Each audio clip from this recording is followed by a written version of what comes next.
All right, so this is going to be episode 13 of deck profiles for the Brilliant Stars to Prismatic Evolutions format. This episode, I'm going to be covering, I'm going to be going and shifting directions a little bit and cover more different archetypes for this video as opposed to spotlighting a more popular archetype. So this video is going to be about Loyal 3. And so um, I wanted to do this because, uh, I've, with there was a Champions League that occurred in Japan a couple weeks ago, I believe. And the top 16 was filled with a lot of very surprising archetypes. I haven't really seen much play. A lot of archetypes focused on like wall Pokemon, such as like Blissey, Milotic, Choreograph, and stuff like that. And yeah, this was kind of in response to the shifting away from V Star Pokemon and shifting to more EX style decks. So people were able to abuse this and basically um, shift to a more wall style to counter it, right? And it turned out to be very effective since so many decks um, topped that event, right? And so, not to get too caught up on that event, um, a deck that did do very well at the event was Blissey, right? Blissey, a style of Blissey control that I think it got like top four, I think, and so it's yeah caught my eye that this deck kind of resurged because it was explored a little bit in Shrouded Fable, but besides that, didn't really see much play, right? So, I kind of went over this deck a lot, and I honestly just came to the conclusion that deck was just kind of just incomplete, right? And that its success was not due to its power level, but due to the relative power level of other decks that it competed against, right? So I wanted to give my own take on that archetype and sort of refine it so that it looks like it's a more Pokemon deck, basically, right? So this video is going to be about uh, Blissey in the Loyal 3 and how the Loyal 3 makes the deck more complete, right? So yeah, this video is about the Loyal 3, but it's also about Blissey.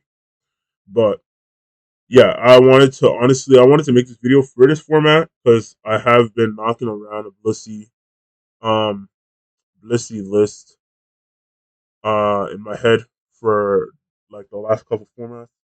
And so I've been wanting to make this video, but I didn't want to make it about Blissey because, again, right, I don't just play Pokemon TCG. I also play the core game. And one thing I know about Blissey is that Blissey, and I'm laughing because it's just like if you play the core game, you know how ridiculous it would be to be able to, you know, win in a doubles format, particularly, like VGCs with a Blissey centered deck or a Blissey centered team, right? Um, so yeah, just knowing the game, I knew that this deck was incomplete, and so I knew I wasn't gonna make it about Blissey in particular. And I've been teasing, a little bit with some Blissey lists like Terraform's Blissey and stuff like that, but those were not like Blissey lists. Those were kind of just like playing Blissey as a tech card, right? But to actually, take this archetype, which would be like a utility style archetype, and make something out of it was something that I've been wanting to do for a while. So this is sort of my take on that. And so yeah, um, yeah. So if you know anything about the game, right, to kind of expand a little further, you know that Blissey is an evolution of Chansey, right? So Chansey is from Generation One, right, and Blissey's from Generation Two. They gave it its evolution in Generation Two, and Chansey, you know, is a pretty devastating Pokemon. Not gonna lie, right? Its stat line is very menacing, right? It has like 250 base HP, right? And then it has like 105 special defense, right?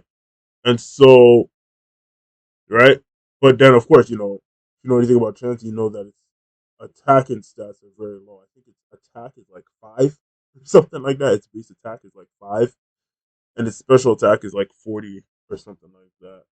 Let me just double check. But um, yeah, if you're familiar with Chansey, right, you know that its stats, besides its HP and special defense, are very low. Yeah, its special attack is 35, right? So yeah, Chansey is not a very overwhelming Pokemon offensively, but defensively, given the right board state, it can be a menace, right? And so that's kind of what is the appeal is with Chansey, is that it's designed to beat like certain styles, right? So yeah, Chansey, evolved from Blissey, right? And Blissey again, right? Is just a better version of Chansey, right? Doesn't make it different from Chansey's playstyle. No, it doesn't. Um, but it is a improvement on it, basically, right? And so yeah, that's ultimately what Chansey is, right? So I mean Blissey, right? So yeah, again, the idea that um, you'd play Blissey just by itself and then maybe just throw something on top of it, it's just it's if you play the game, you know that that's just ridiculous, right? So yeah, um, so Blissey, right, um, is a utility Pokemon, right, and so it is designed to be paired with a meta Pokemon that would complement it basically, right? And so with the Blissey Monkey Dory list, right, you have a meta Pokemon, I mean a utility Pokemon, Blissey, and then you have Monkey Dory, right? And Monkey Dory is a very it's a card Pokemon that just nobody knows about because the Pokemon just came out, right? And so nobody really knows about what this Pokemon does, and it hasn't really seen play in VGC, so it's just a completely mystified Pokemon altogether. So to kind of give an explanation of what Monkey Dory is, right? Monkey Dory was released alongside the other two, um, you know, Pokemon in its theme, which is the Loyal Three, right? And it was Okidogi and Fezandipiti, right? So Monkey Dory in the game is a psychic, go poison psychic Pokemon, right? And its stat line is not leaves a lot to be desired. Honestly, it's has a very high special attack. I think it's like 130, and then the rest of its stats are kind of just mediocre, right? Um, so given its stat line and its typing, you can conclude that this Pokemon was designed to be a wall breaker, right? Given that the psychic type is generally type attributed to wall breakers, right? Whether it be just a mono psychic or psychic paired with something else, right? And so, given that Monkey Door is a wall breaker, right, pairing it with a utility Pokemon would give you a very incomplete deck, right? And that's ultimately why the Blissey Monkey Door decks evolved into control decks because in order to supplement the fact that you don't really have anything devastating on your board, you just have to prevent your opponent from playing the game, right? And then it seems that the style appears to change with the deck, right? Well, it doesn't make the deck complete. It just uh, makes the deck appear to change styles, right? So this is kind of my contribution to kind of um, remedying that a little bit, right? So Monkey Door is a wall breaker, and then Blissey is utility. So then what's missing, right? And it's obviously a meta Pokemon that you would play around them, right? That would play around them, right? So that's where Okidogi comes in. So Okidogi, in terms of the Loyal Three, would be the meta Pokemon of the Loyal Three, right? So Okidogi in the game is uh poison fighting. So poison's generally a sort of, it's a type that usually gets paired with a more meta type in. Um like usually like grass or dark or something like that, but or bug. Um and then usually that's the typing that usually gives the Pokemon its identity. But in Okidogi's case, they give it two, um, you know, typings that you usually two more supportive typings, right? So that ultimately gives Okidogi a lot of options. Not only that, Okidogi also has a very solid stat line, right? Very decent, very good defenses, and then it has a like 130 attack, right? So pair that with its type in poison fighting, and it gives it a very good move pool and a lot of options, right? And so that's what makes Okidogi meta, right? As opposed to something like Monkey Dory or Fezandipiti, right? Which sorry, Fezandipiti is Poison Fairy, right? So for Fairy, again, is another type that doesn't really have a lot of coverage on it, in the sense that a lot is not really known about it. Poison Fairy is usually a supportive typing as well, right? So, in Fezandipiti's stat line, again, leaves a lot to be desired. So, Fezandipiti, in terms of the lower three, is like the utility of it, right? So, you have your wall break, you have your utility, and then you have your meta, right? So, that's kind of what Pokemon was going for when they printed the Loyal 3 in Shrouded Fable, was that they wanted to make that basically what the deck was, right? And so, yeah, you have these Pokemon. Well, this card didn't come out in Shrouded Fable. It came out in Twilight Masquerade, so it's set earlier. But they had the Monkey Dory EX, right?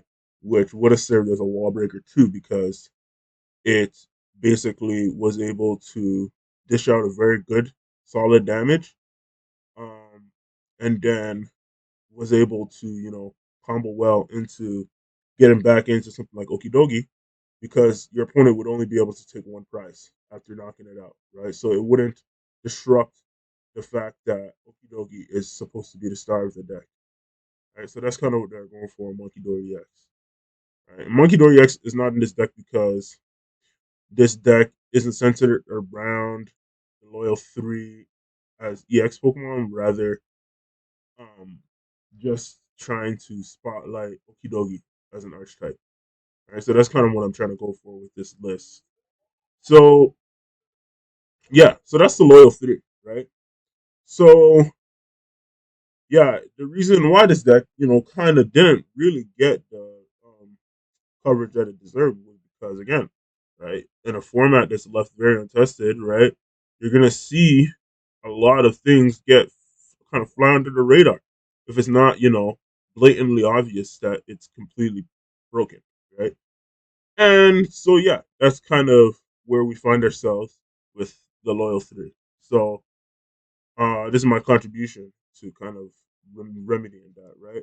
So yeah, I took the Blissey Monkey Dory archetype, and then I made it into a more balanced list, right? So this is going to be more of like a balanced deck centered around a meta Pokemon. This deck would fall under the categories of decks like Gardevoir and Charizard, right? Where they're designed to just be very overpowered, right? But of course, as they say in Animal Farm, we're all created equal, but some are more equal than others, right? So I'm not trying to argue here that Okidogi somehow on the same level of Charizard or Gardevoir, but I'm trying to say that that's what these decks are supposed to be, right? So that's kind of what I'm trying to go for here, and so kind of give an explanation, right? So basically, again, this is Blissey Monkey Dory, except with the Loyal 3, right? So instead of it being a control deck, it's more of a meta deck, kind of more leaning towards the combo style than the control style. So yeah, so the main attacker for the deck is Okidogi EX, 250 HP, Dark Pokemon. Uh, 3 cost fighting weakness, has the first attack Poisonous Musculature. For colorless energy, search your deck for up to 2 basic dark energy cards and attach them to this Pokemon and shuffle your deck. If you attach if you attach energy to a Pokemon this way, this Pokemon is now poison. So right, like you get full attack basically because your next attack costs 2 darkness and a colorless, but the drawback is that you're poisoned, right? But in this case, it's not really a drawback because second attack, Chain-Crazed, 130 plus. This Pokemon is poisonous attack with 130 more damage, right? So it's a drawback, but it's also a way to balance the card as well because this card has a very devastatingly high amount of HP, right? And so with HP modifiers and stuff like that, to get a Pokemon with attack that does 260 damage with no drawbacks, and then it's 300 HP with something like a Braviary Charm would be very hard to balance, right? So the way they balanced it is that you have to, give up 10 HP every single turn to use the attack, right? So that's kind of what Okidogi's design is, right?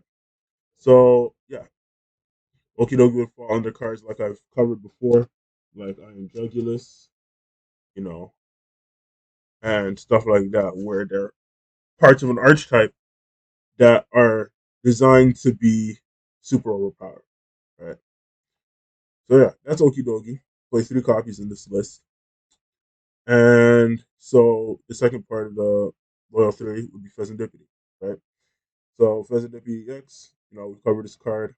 Um, it's part of this deck, obviously, because, this deck is Loyal 3 and Fezandipiti is Loyal 3.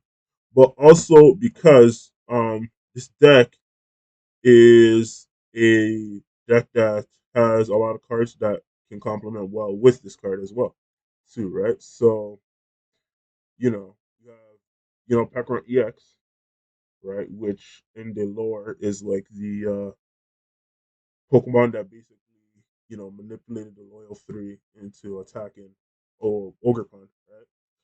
And so it has the ability to subjugate a chains. Once during your turn, you may switch one of your bench Pokemon, Dark Pokemon, except any Pekron EX with your active Pokemon.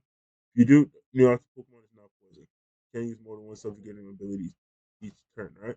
So that keeps to the theme of Pekron in the core game, right? This card can, manipulate Pokemon on your board, right? So pair it with a card like Fezandipiti, and you get an option to target with Pekron, so that you don't have to poison something to bring it up to active, since this card only has one retreat, right? So it just gives you a lot of combo pieces, right? And then the last part of the last 3 would be Monkey Dory, right? So Monkey Dory has the ability to Adrenaline Brain. Once your turn, this Pokemon has any dark energy attached. You may move up to 3 damage counters from one of your Pokemon to one of your opponent's Pokemon, right? So this is just the final piece of the combo where you're poisoning yourself, right? And then you're taking damage every turn. And then when it comes back to your turn, you can use the energy, you can use the damage to damage your opponent. So that's the combo with Monkey Dory and the Alola 3, right? And so, um, yeah, that's kind of the idea, and that's what you're kind of trying to go for, right? And before I continue, I just realized I had Radiance Laser in this list, and there's not even a way to poison your opponent, something I completely just overlooked. But yeah, fix that pretty quickly. Let's throw in like Night Stretcher or something. No, and we're good. But yeah, so yeah, that's the combo, the initial combo that you're trying to go for. Then, the way you set it up. outside of using an attack like poisonous musculature, is you have the trainer card, Janine's Secret Art, right, which came out in Shrouded Fable, and it's reads choose up to two of your dark Pokemon. For each of those Pokemon, search your deck for a basic dark energy, attach it to that Pokemon. Then shuffle your deck. You attach energy to your active Pokemon this way, it is now poisoned. Right? So you can get two dark energies into play, and then you can poison, Okidogi, which is kind of what you're trying to go for. Right? And then, right? But that's only one energy attached to Okidogi, right? So how you gonna get the last energy onto it is Blissey. Right? So Blissey has the ability Happy Switch. Once during your turn, you may move basic energy from one of your opponent Pokemon to another one of your Pokemon. So you would use Janine's Secret Art, right?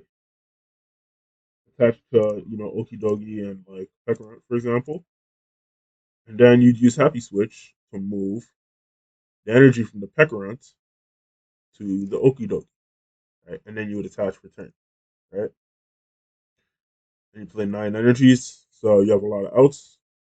And there, that's how you get your Okidogi in one turn, right? Without using, poisonous musculature or something like that, right? Then not only that, you're probably going to have you're probably not going to have an Okidogi in play if you're doing this line, right? So what's going to be inactive is the Blissey EX, right? So now you can see how Blissey can be a wall without having to be the main part of the deck, right? Which lends into the theme that Pokemon has been trying to go for in the Scarlet and Violet era, which is focusing your board more on the Pokemon on your board rather than the trainer cards in your deck, right? So I hope that kind of helps with trying to understand Blissey a little more. And yeah, I'll just continue with the combo, right? So you have the Blissey active, right? You bench an Okidogi, right? You bench Pekka, or you already have it on the bench. Then you use the new Secret Art, right? Then you use Happy Switch, and you use Subjugating Chains to get the Okidogi to the active. Maybe use a Night Stretcher to get the last Dark Energy, and then you're hitting for 270, right? 260 plus 10 damage from the poison. So sorry, it's just 260. But yeah, yeah. So um it's 260, and then you modify it with, uh Adrenabrain, which would give you 290, and then Mind Mochi, which would give you 330, right? So that's how you hit 330, not with not with like Sneasler or something like that. So yeah, that's the general idea of the deck, right? Is that it gives you multiple outs to have an Okidogi, and you don't have to sacrifice Okidogis throughout the game to get it going, right? Alternatively, you can use something like a Monkey Dory as a wall, which is also another way you could do it. But again, that card is kind of high maintenance in that it doesn't really do anything except for being a wall. So Blissey would probably just be preferable. Okay. So yeah, that's the core of the deck, right? Play two Peckerons so that you hit them, then you play a 3/3 Blissey EX line, right? Um and so yeah, it may seem a little thick to be playing 3/3 Blissey, but the idea is that um you have a very good board state, right? And that you don't need a lot of cards on your bench. And so you can, potentially set up two Blisseys so that your opponent can't just knock out a Blissey and then just not get rid of your combo, right? So you want to play three so you can hit them, and then you have extras, for five, right? So yeah, play 3/3 Blissey, play two Monkey Dories because you could set up two in a game, and then yeah, that's just the board, right? So it's very bare bones, right? And it's because there's not really extra pieces that you need, right? And there's not like there's you know taxes that really need to be paid in this format in the form of you know, cards that search or draw for you, right? Like Aluminium V or something like that. You don't really need to play those cards. So it gives you a lot of freedom for your bench space, right? So you can play a very bare bones trainer Pokemon line. You can fit a lot of trainers into this deck, right? So you play for Iono, right? Um, Again, right? You don't have a lot of disruptions, so you need to just be able to, you know, slow your opponent down any way you can, right? Without having to play cards like, you know, Eerie, um, you know, uh, like maybe Lucian or something like that, right? So yeah, helps you draw and it helps slow your opponent down, right? It's the best of both worlds. Then you play four Professor's Research, right? This is going to be your main draw supporter. Then you play two Boss's Orders and then two Journey's Secret Art, right? Then you play a Palpad in case you need to discard pieces to set up your board, right? And other retrieval card you play through your Night Stretcher. Again, this is to just facilitate the combo. And then you play one Super Rod, right? So again, right, if you have to use a Janines in the late game, you can use Super Rod to get the energies back into play into your deck, and then you can use Janines, right?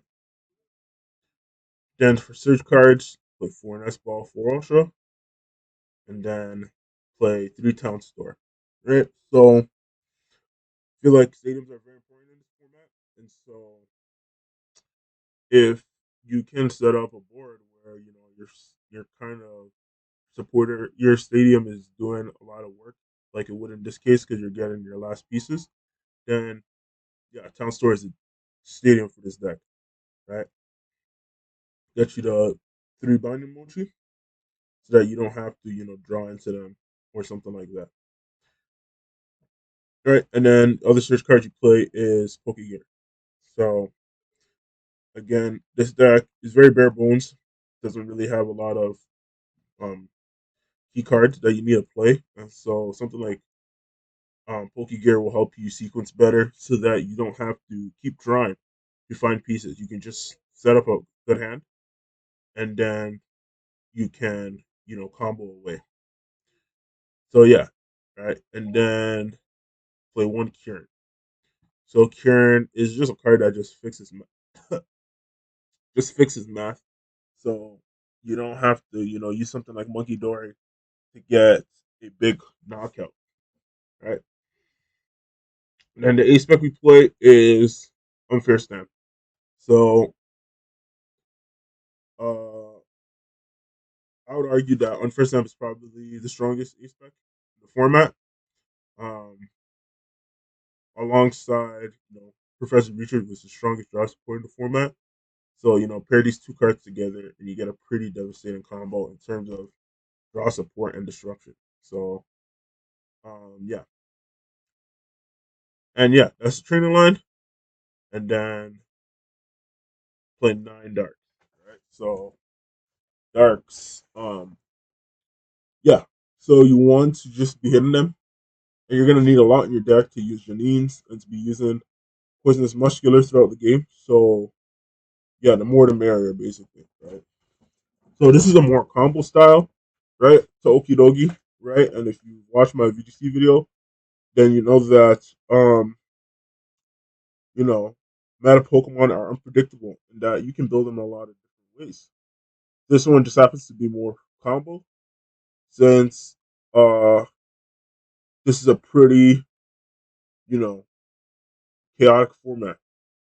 And you don't want to be having pieces that you're not going to be needing for most games, clogging up your deck. So this one's more combo style. And yeah, feel free to configure it if you wish. Um, this is just a style I'm more lead into for this deck profile. So yeah, that's the Loyal 3. Um, Hope that gives more insight into Blissey and into the loyal 3 archetype in general too, right? So, feel free to, play this list if you like, configure it as you like. But yeah, I'm gonna just leave it there. Thank you for listening, and see you in the next video.